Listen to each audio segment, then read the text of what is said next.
an American from a Colombian origin who made a pact with God. While being in an ordeal, God saved him from his crisis. How did he deal with life afterwards? Dramatic events.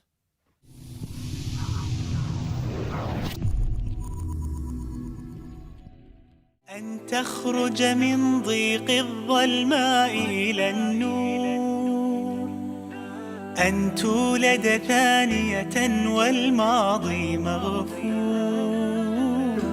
لحظة أن تشعر بالله في قلبك يقذف بهدى، هذا ما لا يدركه وصف وشعور.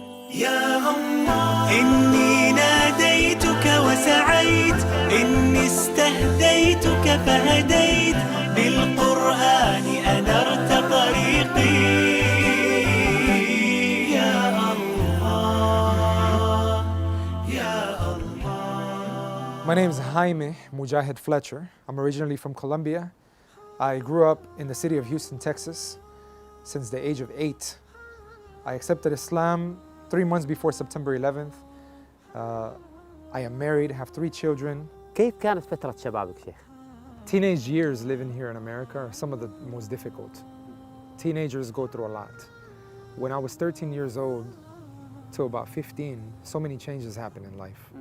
I think my parents coming from Colombia, because they didn't go to school here, they don't know what to expect. They think because the schools look beautiful, they're big, 1,000, 2,000 students. They think this is like the best that they can give. But they don't know that in that same school, like police are coming with dogs to check for drugs.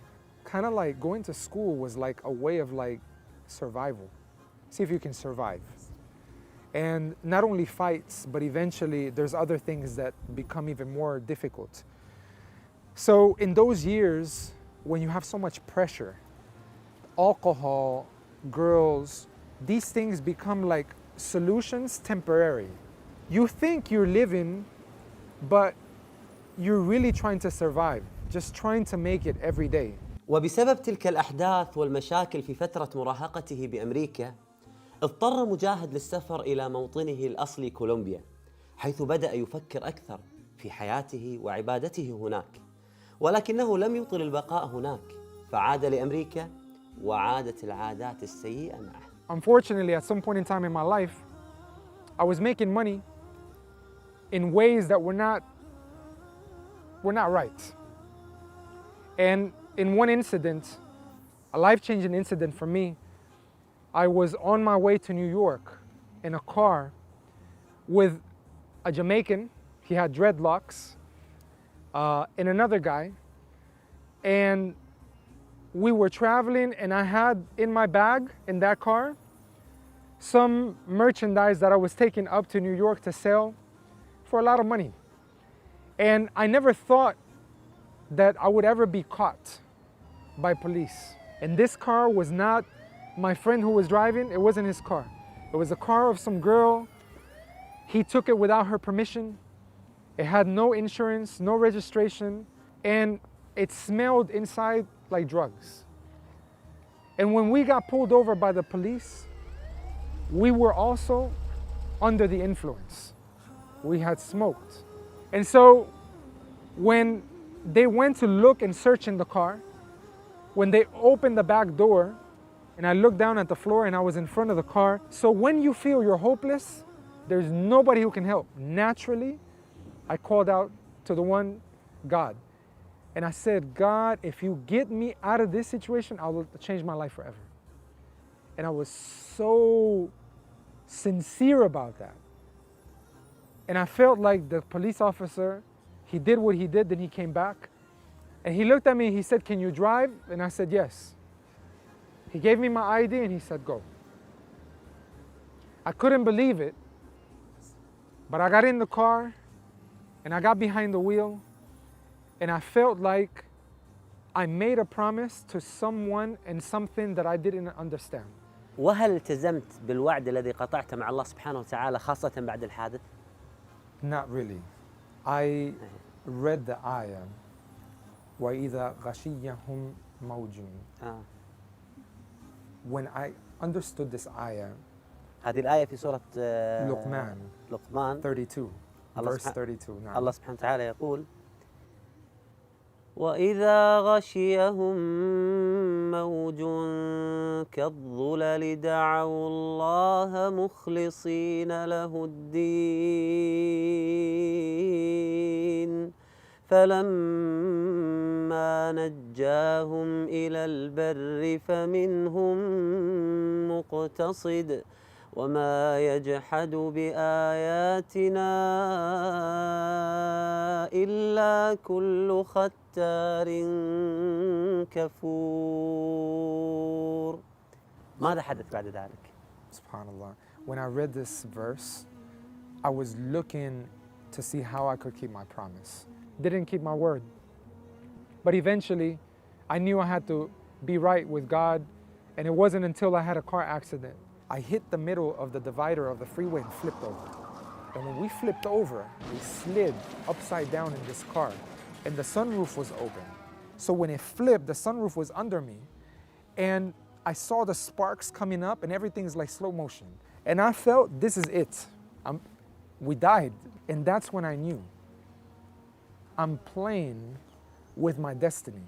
If I died that day, I'm not going to the right place. And that's when I realized I don't have time anymore to turn my back on Allah. I had money, I had cars, I had friends, girls. I had everything that people want, but I wasn't happy. كنت أسير الحيرة أحمل قلبا تاه كان الصمت مخيفا قبل كلام الله فإذا بالرحمن قريب يسأله الحائر فيجيب أشهد أن لا رب ولا معبود سواه يا الله إني ناديتك وسعيت إني استهديتك فهديت بالقرآن أنرت طريقي يا الله. فعاش فترة بعد هذا الحادث يقرأ في القرآن والإسلام ويحضر الدروس العلمية في المساجد قبل إسلامه. وفي يوم من الأيام صلى مع المسلمين وهو لا يزال غير مسلم. One guy who now I know him, good brother, half of the Quran, he comes up to me and says, "Have you become Muslim?" I said, "No, not yet." He said, "Why?" I said, "I'm just reading, studying." He said, "But you were praying." And I said, I can't pray? Kid. And he said, "No, I just want to tell you that if you don't embrace Islam, you're going to hell." I said, "What? You know where I'm going?" This is what he told me. I'm going to hell. It was shocking. I was hit, you know? I felt like, how can you know where I'm going? Right? And I couldn't understand how this guy knows this book and acting like this.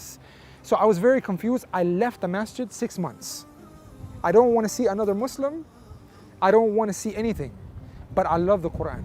أنا في هذا البرنامج ذكرت أكثر من مرة الحكمة في الدعوة، كيف ندعو غير المسلمين، كيف كان النبي صلى الله عليه وسلم يدعو غير المسلمين إلى الإسلام، وكيف كانت أخلاقه عليه الصلاة والسلام. هذا الرجل حافظ القرآن لما نصح أخونا مجاهد يريد أن ينقذ من النار. بهذه الطريقة ممكن أنت تدخل النار والعياذ بالله. You know, there's so much noise out there, and there are so many things being said in the world. When I wanted to focus and really understand the Quran, I actually left the apartment that I had. I left and I went back to my parents' house. The only place that I felt I could have some peace of mind, and I went into my room and I cut off any communication with friends. And I cut myself off and I began to read the Quran. So I had plenty of time. I stopped doing everything in the world just to read the Quran. And in reading the Quran, I felt a clarity and a sense of kind of comfort, peace. And the more that I read, the clearer things became. اقتنعت بالإسلام وآمنت بالله عز وجل وتريد أن تنطق بالشهادة. حدثني عن قصة هذا اليوم. MashaAllah. I actually was in a city away from my city about 18 hours. One man from the bus. So when he sat down and he spoke to me in my language, ¿Cómo estás? I said, where are you from? And he said, Colombia. I said, I'm from Colombia. So we sat down and I said, how is this? How did you become Muslim? So he explained to me. And then he asked me, what do you think about Islam? I started telling him, if the people in Colombia knew, and I started mentioning things in the Quran, that if they knew, they would have a better life, even though they're very good. So after hearing me out, the guy asked me, why would you take so many things from the Quran and from Islam, that if you apply it to a country, it can help that country, but you yourself don't accept it? So that day, I felt like it was the day that I had to be humble. And I told him, okay, I didn't believe the Shahada was a big deal. I thought the Shahada is just a few words. Anybody can say a few words. And he said, no, but if you do this, you will find that it changes a person's life. And so we went, and there were about 1,500 people, 1,500 people in that mosque that day. And I went, and they told me, okay, so-and-so is going to give you the Shahada. I repeated. As soon as I finished saying the Shahada, it was as if some weight had been taken off. And then so many people stood in line to hug me. Wow. And when I walked outside of that masjid that day, when I looked at the sky, it was blue. The trees were green. Everything was brand new. I didn't even know that when you become Muslim, you're like a newborn baby. But that's exactly the feeling that I had. Allah. My heart felt like it was clean. And the first thing that I wanted to do is go and call my mother and ask her to forgive me for everything that I did before when I was young. And I told her, from this day on, life's gonna be different forever. And that's the day that I never in my life afterwards had another drink of alcohol, went out, did any of the stuff that I used to do before, because I didn't need to. A lot of those things were being done because there was some emptiness. In accepting Islam, it filled it. وكنت اسمع حكي عنا مقامه فوق ما يحكون ياخذ بيدي للجنة ويشرق من ضياه الكون.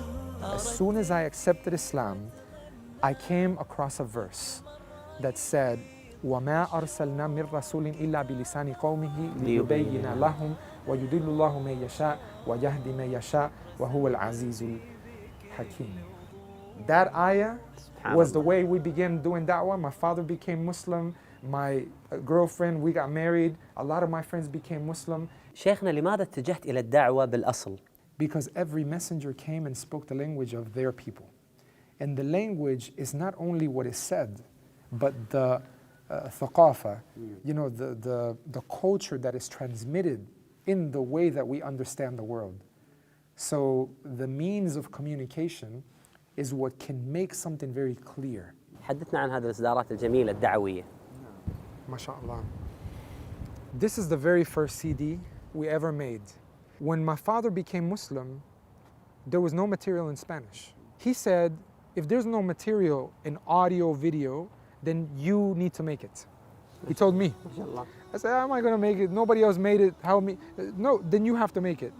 I went to study media to learn how to be able to make audio and video with the intention to do it for Islam.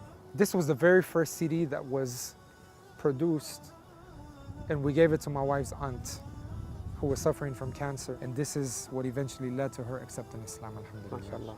So then we made another CD, Get to Know Jesus and Mary and Islam, and then made another one and another one. Then we packaged it such as this. It says, Un regalo para ti, means a gift for you. Produced more than 500 audio CDs in the Spanish language. When there was no material, now we produce the material. We've done more than 250 television shows. So we have reached people all over the world, especially the Spanish-speaking people. There are 700 million Latinos in the world. We went on to produce the very first Quran in the Spanish language and audio, the whole entire Quran. MashaAllah. It was almost a 5-month project, from Surah Al-Fatiha all the way to Surah Al-Nas, in the Spanish language totally. My father, when he became Muslim and he asked me, to be a person to make this production, he became the narrator because his Spanish is excellent. It's like the Fusha in Spanish. He was a professor at a university in Colombia. So all this audio, his voice.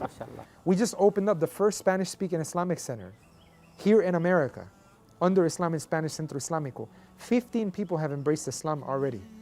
And we've only been open less than 2 months.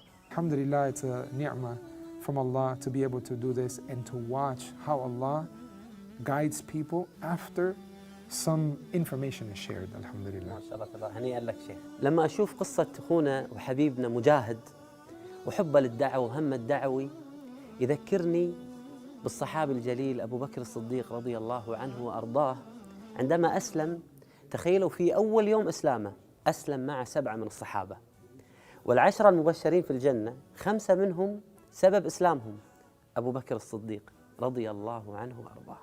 دائما قصته تذكرني بذلك الصحابي الجليل. في كتاب الله قلبي صار حي، وبحياتي صار لي ظل وفاي، ويوم عادت نفسي وروحي إليه عادت أيامي وأحلامي إلهي. كل ما أتلوه أو جيت أسمعه أنسى آلامي وأحزاني معاه. من عرفته صارت أيامي هنا، نور في الظلمة في الضيقة ساعة. كل ما أتلوه أو جيت أسمعه أنسى آلامي وأحزاني معاه. من عرفته صارت أيامي هنا، نور في الظلمة في الضيقة ساعة.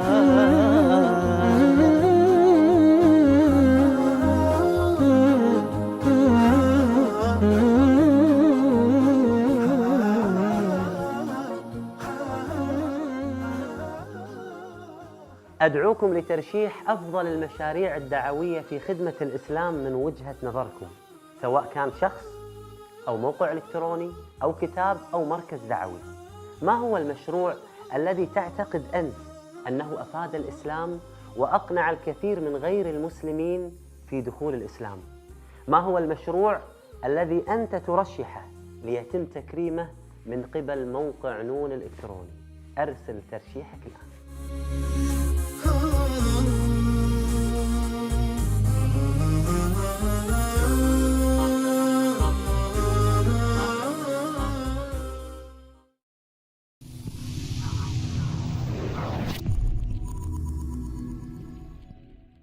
اشترك معنا في هذه القناة بإذن الله، راح توصل لك حلقاتنا أول بأول، وساهم معنا في نشر هذه القناة.